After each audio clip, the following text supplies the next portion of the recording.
Bonjour à toutes et à tous et bienvenue sur Antenne Foot pour une nouvelle émission concernant le mercato estival.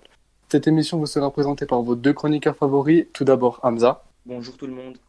et Vincent Eke, hors jeu de Morata, à qui je donne la parole. Bonjour à tous, alors on va commencer par Kingsley Coman. Kingsley Coman qui serait sur les tablettes de Manchester United. Le français serait inquiet de l'arrivée de Leroy Sané. Cette saison, toute compétition confondue, Coman a inscrit 7 buts et 7 passes décisives en 35 matchs. Donc c'est quand même des bonnes stats, mais qui ne devraient pas garantir à Coman une place de titulaire étant donné que Sané joue au même poste que lui. On parle quand même d'une somme de 50 millions d'euros pour le transfert de Coman, qui est quand même une somme très abordable pour le club anglais. Hamza, t'as quelque chose à dire sur ça? Kingsley Coman est un très bon joueur. Il a prouvé avec le Bayern qu'il était un bon joueur. Malheureusement, les blessures ont mis beaucoup de bâtons dans les roues de sa carrière. Mais à chaque fois qu'il était là, il répond présent. Il correspond très bien au jeu du Bayern. Et malheureusement, avec l'arrivée de Sané, c'est vrai que son temps de jeu pourrait être mis à mal. Donc un départ serait une bonne chose pour lui, je pense. Alors, on va enchaîner avec Victor Osimhen qui serait annoncé du côté de Naples. Apparemment, ce serait déjà signé. On parle de 80 millions d'euros bonus inclus pour ce transfert. Donc, on le rappelle, Osimhen, il est arrivé à Lille en 2019 pour 14 millions d'euros. Donc, c'est une très bonne affaire pour Lille qui donc fera un plus-value de 67 millions d'euros en seulement un an. Après, ça paraît risqué pour Naples de mettre autant sur un joueur qui a encore beaucoup de choses à prouver malgré sa bonne saison à 18 buts et 6 passes décisives au LOSC. 40, 81 millions, ça paraît quand même très cher quand on voit que des Leroy Sané, comme on a abordé juste avant, sont vendus à 50 millions. Donc on attend de voir et c'est quand même une opération très très risquée pour le Napoli. Alors, Osimhen, c'est un très bon attaquant de Ligue 1. 18 buts, c'est quand même pas mal, même si la Ligue 1 est un championnat moins relevé que d'autres championnats. Cependant, je trouve que la somme de 80 millions est un peu exagérée et ça m'étonne de la part de Naples parce qu'on sait que durant les derniers mercatos, c'est un club qui négocie fortement, qui essaye de pas trop dépenser et qui vend pas ses joueurs à n'importe quel prix. Donc, je suis un peu étonné de ce transfert assez cher, mais je pense que les dirigeants savent ce qu'ils font et le Napoli a besoin d'un attaquant pour l'après Mertens.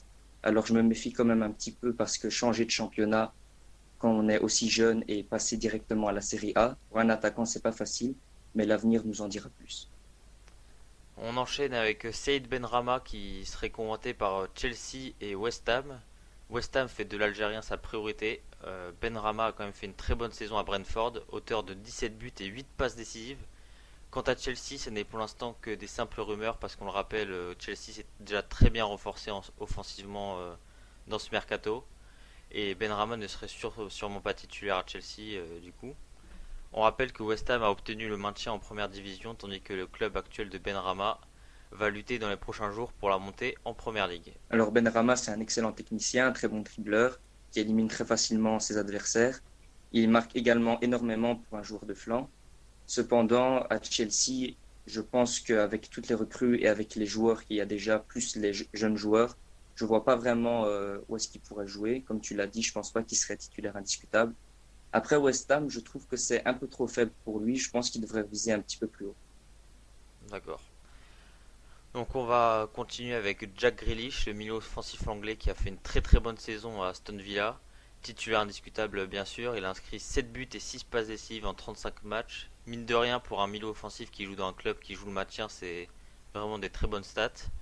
Aston Villa qui est pour l'instant 17ème mais qui pourrait être relégué en cas de faux pas lors de la dernière journée de Première Ligue.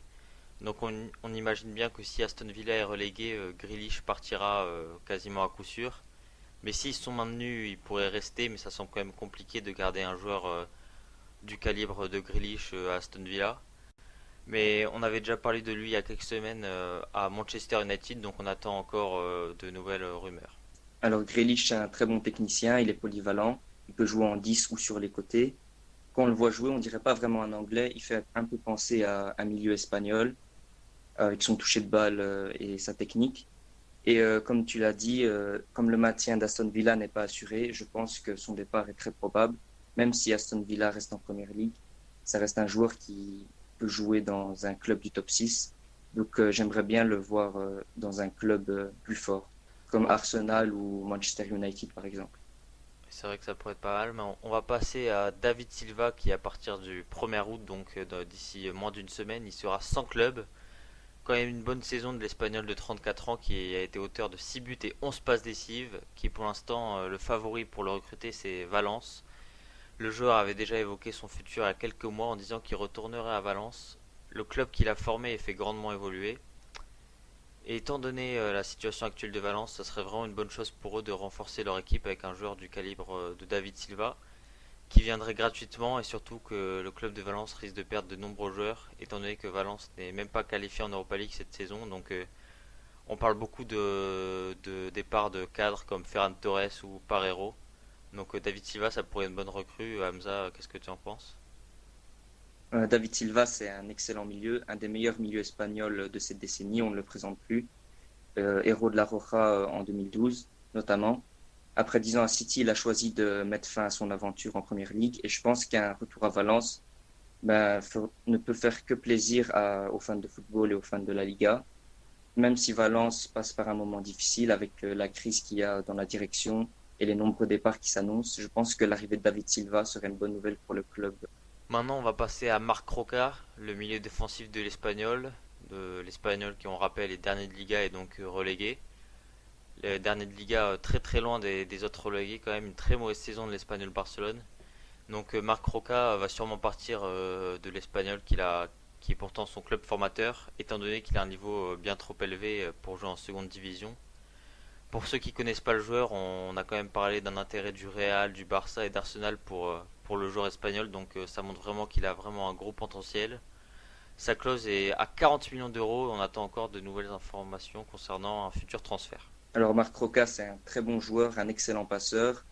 Il est également très bon défensivement, vu que c'est un 6 de formation. Très bon en coup de pied arrêté. Et franchement, je ne comprends pas ce qu'il faisait à l'Espagnol cette saison. Pour moi, il aurait dû partir l'été dernier.